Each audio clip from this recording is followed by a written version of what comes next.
8:43 in our latest edition of her Mind Matters series. Danita is in Studio B this morning talking to a professional about childhood trauma. Hey there, Danita. Hi, Dave. This is a very important subject today. Today, I am joined by Tish Granville, who is a therapist and owner of Thresholds Counseling and Consulting.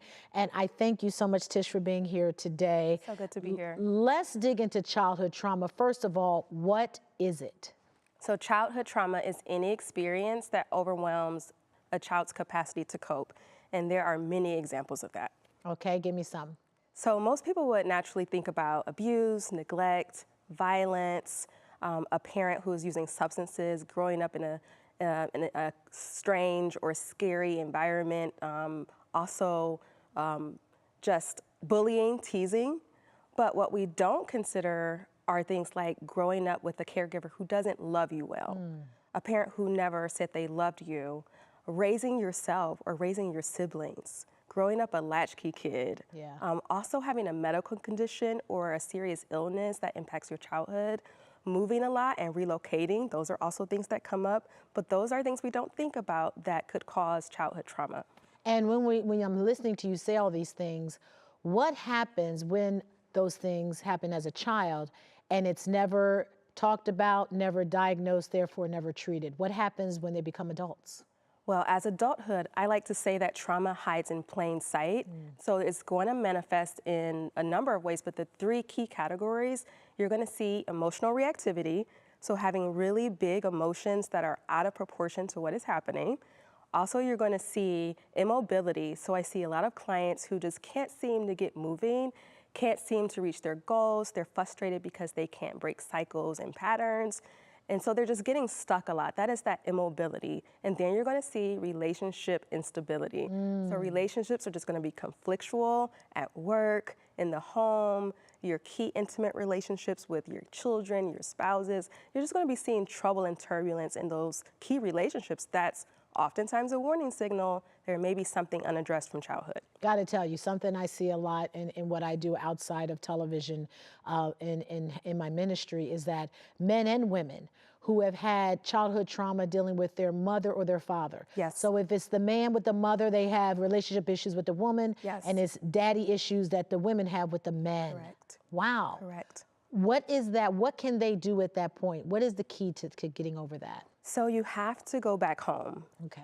Metaphorically.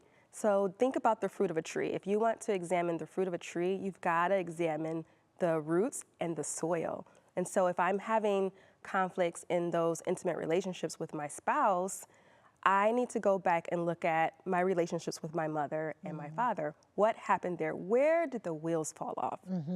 Wow. And when you meet with people who have this childhood trauma, what do you hear is the reason why it took them so long to talk about it? Because it's scary. Many people are terrified to pull that thread.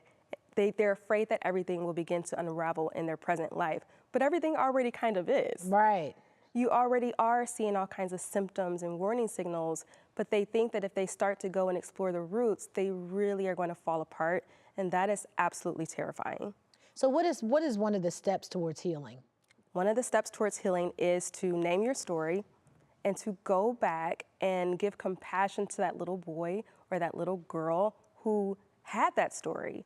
And you can do that in compassionate spaces with people that you trust. It doesn't necessarily have to be with a therapist. Of course, I'm a therapist and will always advocate for that. But just community, relationships are refuge for the traumatized. And so you just need someone to give you compassion and to not judge your story, but to listen very intensely to what you're sharing and to just give you that empathy and that love and that grace. Yeah, Tish, this is just so on point because a lot of adults have, I always say, that little girl and that little boy that's still crying because of the trauma, and they need you to pay attention to them and get them the help. Absolutely. Wow. Okay, we're going to have more conversations. This is Tish Granville. As you see, heal your childhood trauma today.